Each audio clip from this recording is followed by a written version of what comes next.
Sans la libération des otages avant le Ramadan, Rafah ne sera plus épargné.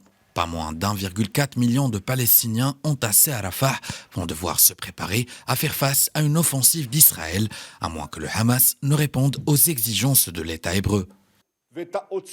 Si d'ici au Ramadan, les otages ne sont pas à la maison, les combats continueront partout, y compris dans la région de Rafah.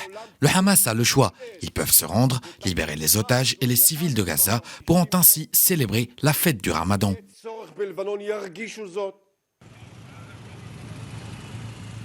De vives inquiétudes se sont exprimées dans le monde, y compris par Washington, allié d'Israël, face à la perspective d'une offensive contre Rafah. Par ailleurs, la Cour internationale de justice tient à partir de ce lundi des audiences sur les conséquences juridiques de l'occupation par Israël de territoires palestiniens, et ce, depuis 1967, avec un nombre inédit de 52 pays appelés à témoigner. Les États-Unis, la Russie ou encore la Chine s'adresseront au juge lors d'une session répartie sur une semaine au Palais de la Paix à La Haye, siège de la Cour. La Cour internationale de justice est en outre invitée à examiner les conséquences de ce que la résolution de l'ONU décrit comme l'adoption par Israël de lois et mesures discriminatoires.